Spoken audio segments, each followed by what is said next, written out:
जय हिंद दोस्तों, हमारे YouTube चैनल दरोगा बाबू में आपका स्वागत है। आज हम देखने वाले हैं एडिटोरिया पब्लिकेशन के बिहार दरोगा प्राथमिक परीक्षा 2025 के सेट नंबर 12 को। तो चलिए सेट नंबर 12 को देखते हैं। सेट नंबर 12 को देखेंगे जिसमें 100 प्रश्न होंगे, प्रत्येक प्रश्न के लिए 2 मार्क्स होंगे और ये 2 घंटे का क्वेश्चन है। ये बिल्कुल एग्जाम पैटर्न पर आधारित है। तो चलिए क्वेश्चन नंबर 1 को शुरू करते हैं। क्वेश्चन नंबर 1 कह रहा है, सम्राट अशोक ने अपने राज्याभिषेक के कौन से वर्ष में निगाली सागर स्तंभ की स्थापना की थी? तो ये किए थे 14वें वर्ष में, यानी बी ऑप्शन सही होगा। अगला क्वेश्चन है, इलांगो द्वारा रचित शिल्पाधिकारम में निम्न में से किसके प्रेम कहानी का उल्लेख नहीं किया गया है? तोलका पीपीआर। अगला क्वेश्चन है, तुर्कान ए चिहलगानी का विन्यास निम्न में से किसके द्वारा किया गया था? तो ये किया गया था बलबन के द्वारा। ए ऑप्शन सही होगा। 4 नंबर क्वेश्चन है, अकबर द्वारा जीते गए प्रदेश में कौन सा मेल सही नहीं है? तो ये कंधार 1954, ये सही नहीं है, यानी ऑप्शन नंबर डी सही होगा। बाकी सब सही है। कलिंजर 1569 में जीता था, कश्मीर को 1586 में जीता और 1591 को सिंध में जीता, सिंध को 1591 में जीता। चलिए 5 नंबर क्वेश्चन देखेंगे, बाजीराव प्रथम की मृत्यु के बाद मराठा का पेशवा किसे बनाया गया? बाजीराव का जब मौत हो गया तो मराठों का पेशवा कौन बना? तो बालाजी बाजीराव बना। मुस्लिम शिक्षा के विकास के लिए प्रथम मदरसा का स्थापना कहाँ किया गया था? तो ये किया गया था कोलकाता में। मुस्लिम शिक्षा का विकास के लिए प्रथम मदरसा बनाया गया था कोलकाता में। अगला क्वेश्चन है, अवध किसान सभा का आयोजन कब किया गया था? अवध किसान सभा का आयोजन 1920 में किया गया था। दास प्रथा पर प्रतिबंध किस गवर्नर जनरल के समय में लगाया गया था? तो एलन ब्रो के टाइम में दास प्रथा पर प्रतिबंध लगाया गया। जिस टाइम में एलन ब्रो गवर्नर जनरल था, उसी टाइम में दास प्रथा पर प्रतिबंध लगाया गया था। अगला क्वेश्चन है, अस्थायी क्रांति के सिद्धांत के प्रवर्तक किसे माना जाता है? तो ये टाटस्की को माना जाता है अस्थायी क्रांति के सिद्धांत के प्रवर्तक। अगला क्वेश्चन हो जाएगा 10 नंबर कह रहा है, वर्ष 1942 ईस्वी में इंडियन इंडिपेंडेंस लीग की स्थापना किसके द्वारा और कहाँ किया गया था? तो रास बिहारी बोस द्वारा जापान में किया गया था। इंडियन इंडिपेंडेंस लीग की स्थापना 1942 में रास बिहारी बोस द्वारा जापान में किया गया था। अगला क्वेश्चन है कि भारतीय राष्ट्रीय कांग्रेस के 1918 में आयोजित अधिवेशन में किस भारतीय महिला ने महिलाओं को के मताधिकार देने के लिए प्रस्ताव प्रस्तुत किया? तो सरला देवी चौधरानी, यानी सी ऑप्शन सही होगा। अगला क्वेश्चन कह रहा है, साम्राज्यवाद और सैन्यवाद पूंजीवाद की जुड़वा संतान है। यह कथन किसका है? तो यह कथन है लाला लाजपत राय बोले थे कि साम्राज्यवाद और सैन्यवाद पूंजीवाद की जुड़वा संतान है। अगला क्वेश्चन है, राष्ट्रीय महिला कोष की स्थापना कब किया गया था? तो राष्ट्रीय महिला कोष की स्थापना मार्च 1993 में किया गया था। शहरी एवं ग्रामीण क्षेत्र के लिए अलग अलग कैलोरी की मात्रा किस समिति ने निर्धारित किया था? तो ये किया था वाई के अलग समिति ने किया था सिफारिश। तब किया गया था कि ग्रामीण क्षेत्र के लिए अलग कैलोरी बनाया गया था और शहरी क्षेत्र के लिए अलग कैलोरी बनाया गया था। रेपो दर से तात्पर्य है, तो कमर्शियल बैंक रिजर्व बैंक से जिस ब्याज पर नकदी ऋण प्राप्त करते हैं उसे ही रेपो दर कहते हैं। अगला क्वेश्चन है, भारतीय बीमा नियामक और विकास प्राधिकरण का मुख्यालय कहाँ है? तो ये मुख्यालय है हैदराबाद में। कहाँ है? हैदराबाद में मुख्यालय है। एथिलीन को किस वर्ष हार्मोन के रूप में प्रमाणित किया गया? तो एथिलीन को हार्मोन के रूप में प्रमाणित किया है 1962 में। कोढ़ बीमारी निम्नलिखित में से किस शरीर के किस अंग को प्रभावित करता है? तो ये कोढ़ रोग तंत्रिका तंत्र को प्रभावित करता है। अगला है, काकरापारा परमाणु विद्युत गृह की क्षमता कितनी मेगावाट है? तो 220 वाट है। काकरापारा परमाणु विद्युत गृह का क्षमता कितना है? 220 मेगावाट है। अगला है, बोगी तथा कैंडी शब्दावली किस खेल से संबंधित है? तो ये संबंधित है गोल्फ से। बोगी और कैंडी शब्द गोल्फ से संबंधित है। अवामी लीग पार्टी का संबंध किस देश के राजनीतिक दल से है? तो ये है बांग्लादेश से। अवामी लीग पार्टी बांग्लादेश का राजनीतिक दल है। अगला क्वेश्चन है, प्रति वर्ष आयकर दिवस मनाया जाता है। आयकर दिवस मनाया जाता है 24 जुलाई, यानी बी होगा ऑप्शन। आयकर दिवस, इनकम टैक्स डे 24 जुलाई। अगला क्वेश्चन है, ऑक्सफोर्ड की ग्लोबल सिटीज इंडेक्स 2024 में विश्व का सर्वोत्तम शहर कौन सा रहा है? न्यूयॉर्क रहा है। ऑक्सफोर्ड की ग्लोबल सिटी इंडेक्स 2024 में विश्व का सर्वोत्तम शहर, तो विश्व का सर्वोत्तम शहर रहा है न्यूयॉर्क। अगला क्वेश्चन है, संयुक्त राष्ट्र जलवायु परिवर्तन सम्मेलन 2024 का आयोजन कहाँ किया गया है? तो ये किया गया अजरबैजान में।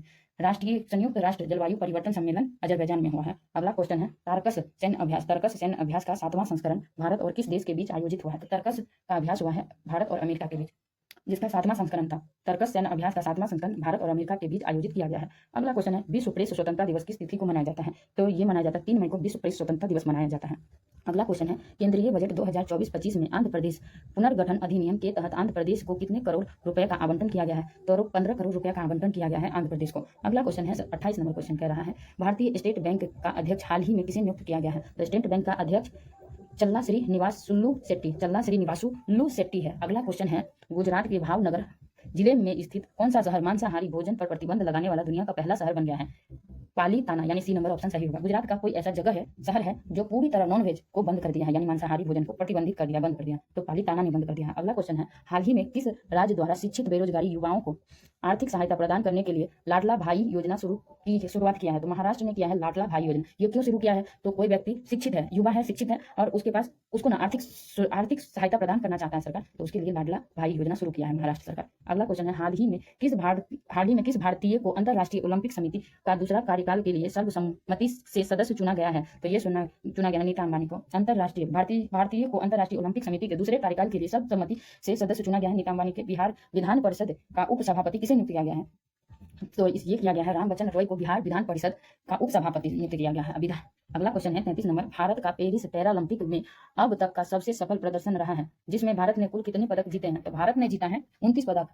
भारत का पेरिस पैरालंपिक में अब तक का सबसे सफल प्रदर्शन रहा है, सबसे अच्छा प्रदर्शन इस बार का रहा है, जिसमें भारत ने 29 पदक जीते हैं। अगला क्वेश्चन है 1 मिनट ट्रैफिक प्लान किस शहर में लागू किया गया है? 1 मिनट ट्रैफिक प्लान शिमला में लागू किया गया। अगला क्वेश्चन है हाल ही में भारत के अडानी समूह ने किस देश के दार एस सलाम बंदरगाह पर कंटेनर टर्मिनल 2 के लिए 30 वर्ष का पट्टा हासिल किया है? तो ये किया है तंजानिया में। हाल ही में भारत के अडानी समूह ने किस देश में दार एस सलाम बंदरगाह पर कंटेनर टर्मिनल 2 के लिए 30 वर्ष का पट्टा हासिल किया है? तो तंजानिया में किया है। अगला है क्वेश्चन खीर भवानी मेला किस राज्य में मनाया गया है? तो खीर भवानी मेला जम्मू कश्मीर में मनाया जाता है। संयुक्त राष्ट्र की आर्थिक एवं सामाजिक मामले के विभाग द्वारा जारी विश्व जनसंख्या संभावना रिपोर्ट 2024 के अनुसार 2024 में भारत की जनसंख्या कितनी है?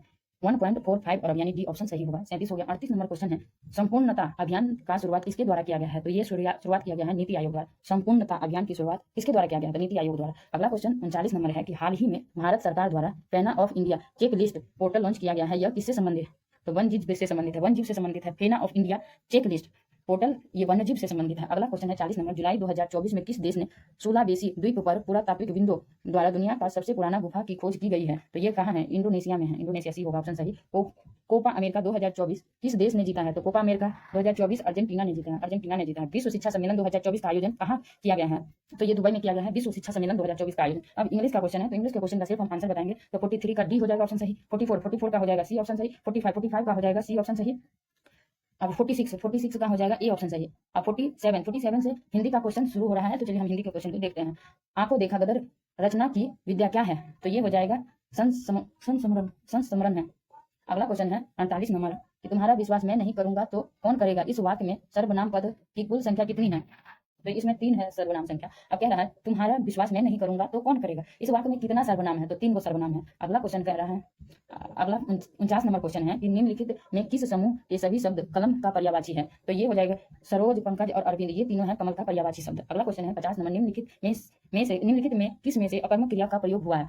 तो अकर्मक क्रिया का प्रयोग किसने हुआ? शिशु सो रहा है में अकर्मक क्रिया का प्रयोग हुआ है। 51वें नंबर क्वेश्चन है पृथ्वी के चुंबकीय क्षेत्र के लिए निम्न में से क्या जिम्मेदार है? तो ये जिम्मेदार बाह्य कोर है जिम्मेदार। पृथ्वी के चुंबकीय क्षेत्र के लिए निम्नलिखित में से क्या जिम्मेदार है? तो बाह्य कोर जिम्मेदार है। अगला क्वेश्चन है निम्नलिखित में से कौन सा गर्म धारा है? तो गर्म धारा हो जाएगा गल्फ स्ट्रीम है गर्म धारा। अगला क्वेश्चन कह रहा है भारत चीन सीमा को कितने सेक्टरों में बांटा गया? भारत चीन सीमा को 3 सेक्टर में विभाजित किया गया है। अगला क्वेश्चन है मुंबई से गोवा के बीच भारत के पश्चिमी तट के विस्तार को किस नाम से जाना जाता है? तो ये कोकण तट के नाम से जाना जाता है। मुंबई से गोवा के बीच पश्चिमी तट के विस्तार को किस नाम से? तो कोकण तट के नाम से जाना जाता है। भारत की कौन सी झील विवर्तनी गतिविधि का परिणाम है? तो कौन सा झील? तो बुलर झील है विवर्तनी गतिविधि का परिणाम है। अगला क्वेश्चन है भारत में पवन ऊर्जा फार्म का विशालतम पेटी किस राज्य में है? भारत में पवन ऊर्जा फर्म का विशालतम पेटी किस राज्य में है? तो तमिलनाडु में है। अगला क्वेश्चन है उच्च उपजाऊ वाली किस्म के बीज का संबंध निम्नलिखित में से किस देश से है जिसका उपयोगिता हरित क्रांति की नीतियों के तहत भारत में पेश किया गया था? तो मेक्सिको का। अगला क्वेश्चन है सूची 1 को सूची 2 से सुमेलित करना है। तो झूम कृषि एक तरफ है, स्थानांतरीय कृषि का नाम है और संबंधित राज्य कौन सा कृषि कहाँ होता है? तो झूमिंग कृषि होता है उत्तर पूर्वी क्षेत्र में। कहाँ होता है झूम कृषि? उत्तर पूर्वी क्षेत्र में होता है। दहिया होता है मध्य प्रदेश में। अगला है पेंडा होता है आंध्र प्रदेश में कृषि। और कुमारी होता है पश्चिमी घाट में होता है कुमारी। यानी ऑप्शन नंबर इसका हो जाएगा 58 का ऑप्शन नंबर हो जाएगा आर पी। ए ऑप्शन सही हो जाएगा इसका, यानी ए ऑप्शन सही हो जाएगा RPQS। अगला क्वेश्चन क्या रहा है 59 प्रसिद्ध नेल्ला पट्टू पक्षी अभ्यारण्य निम्नलिखित में से किस राज्य में है? नेल्ला पट्टू तो आंध्र प्रदेश में है नेल्ला पट्टू पक्षी अभ्यारण्य। अगला क्वेश्चन है क्वेश्चन 60 नंबर देखते हैं। यूजी ओडम निम्नलिखित में से किस लिए प्रसिद्ध है? तो यूजी ओडम है पारिस्थितिकी के योगदान के लिए यूजी ओडम प्रसिद्ध है। ठीक है। अगला क्वेश्चन है संविधान सभा के कुल सदस्य 389 थी जिसमें कितने रियासत के प्रतिनिधि थे? तो ये कितने रियासत के थे? तो 93 रियासत के 389 प्रतिनिधि थे संविधान सभा में। भारतीय संविधान के किस अनुच्छेद में उल्लेखित है कि भारत के राज्य क्षेत्र के सभी प्राधिकारी दीवानी सिविल और न्यायिक उच्चतम न्यायालय की सहायता में कार्य करेंगे? अनुच्छेद 144 होगा, यानी डी ऑप्शन सही होगा, 144 होगा। चलिए अगला क्वेश्चन देखते हैं 63 निम्नलिखित में से किस वर्ष 44वें संविधान संशोधन द्वारा संपत्ति के अधिकार को मूल अधिकार की सूची से हटा दिया गया था? तो ये 1978 यानी बी ऑप्शन सही होगा। 44वें संविधान संशोधन द्वारा संपत्ति के अधिकार को मूल अधिकार से हटा दिया गया था। अगला क्वेश्चन है निम्नलिखित में से कौन सा भारतीय संविधान के एक मौलिक कर्तव्य नहीं है? तो कौन सा कर्तव्य मौलिक कर्तव्य नहीं है? तो स्मारक की रक्षा करना ये मौलिक कर्तव्य नहीं है। सार्वजनिक संपत्ति की रक्षा करना मौलिक कर्तव्य है। देश की प्रभुता को बनाए रखना उसकी रक्षा करना ये भी मौलिक कर्तव्य है। सद्भावना और भाईचारा की भावना को बढ़ावा देना ये भी मौलिक कर्तव्य है, लेकिन स्मारक की रक्षा करना ये मौलिक कर्तव्य नहीं है। अगला क्वेश्चन कह रहा है कि देश के नागरिकों को मौलिक कर्तव्य सिखाने के सुझावों को क्रियान्वित करने के लिए समिति को किस नाम से जाना जाता है? तो JS वर्मा समिति को यह काम दिया गया था कि मौलिक कर्तव्य को सिखाने की, उसने ये सुझाव दिया कि मौलिक कर्तव्य को सिखाने का सुझाव दिया था। अगला है 66 नंबर क्वेश्चन, संविधान द्वारा निम्नलिखित में से किसके लिए लोकसभा और विधानसभा में सीट आरक्षण का प्रावधान किया गया?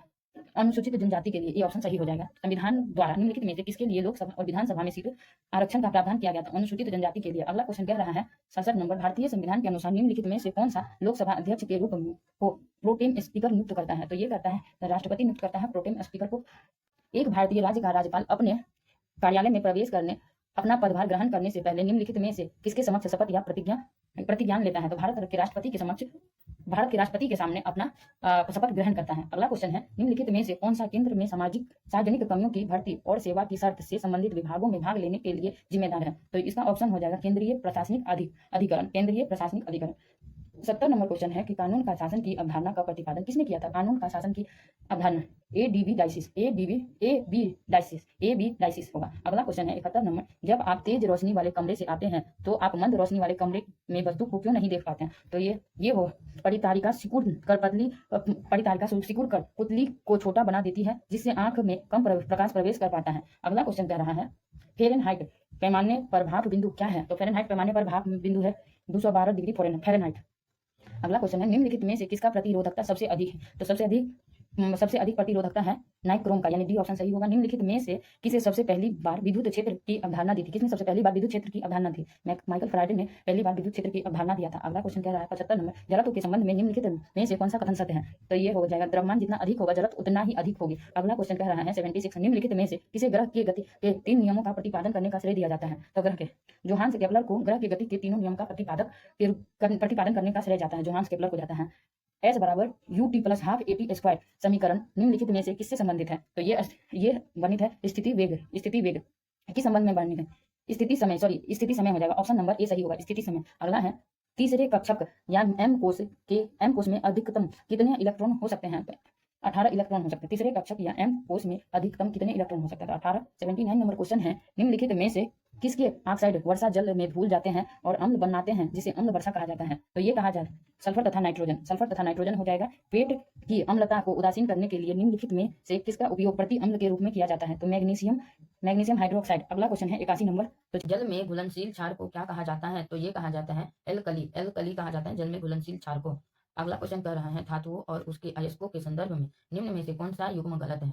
तो इसमें सोना केल्वेराइट ये युग्म सही है, पारा ग्रेनोकाइट ये युग्म गलत है, तो यानी डी ऑप्शन सही होगा। एल्युमिनियम क्रोयोलाइट ये भी सही है और कोबाल्ट स्मेलाइट ये भी सही है, यानी ऑप्शन नंबर हो जाएगा बी गलत इसका, यानी बी सही हो जाएगा ऑप्शन अनुसार, क्योंकि बोल रहा है क्वेश्चन में सत्य नहीं है, गलत है युग्म, कौन सा युग्म गलत है? तो बी युग्म गलत है। अगला क्वेश्चन हो जाएगा लैक्टोल निम्नलिखित में से किसके हाइड्रोजनीकरण द्वारा प्राप्त होते हैं? तो लैक्टोज से, बी होगा ऑप्शन सही। लैक्टोल निम्न में से किसके हाइड्रोजनीकरण से प्राप्त होता है? तो लैक्टोल के हाइड्रोजनीकरण करके लैक्टोज प्राप्त किया जाता है। अगला क्वेश्चन है पी डैश ब्लॉक के तत्वों के बारे में दिए गए सही कथन की पहचान करें। तो ये कह रहा है पी ब्लॉक तत्वों के अंतिम इलेक्ट्रॉन बाह्यतम पी कक्षा में प्रवेश करता है और धातुएं और उपधातु केवल आवर्त सारणी के पी ब्लॉक में मौजूद होते हैं। बी ऑप्शन सही होगा, 1 और 2 दोनों।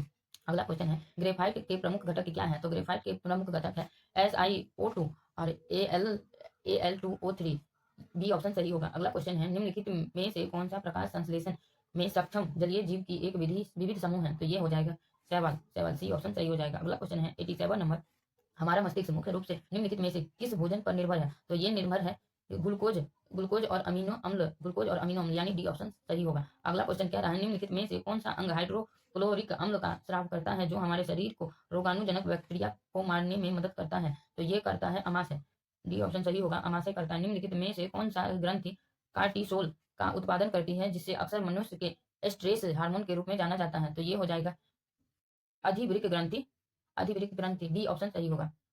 89 नंबर क्वेश्चन कह रहा है, रिपीट कर रहे हैं, कौन सी ग्रंथि कार्टिसोल का उत्पादन करती है? कौन सा ग्रंथि कार्टिसोल का? अधिवृक्क ग्रंथि कार्टिसोल का काम करता है, जिसे अक्सर मनुष्य के स्ट्रेस हार्मोन के रूप में जाना जाता है। कार्टिसोल हार्मोन को किस नाम से जाना जाता है?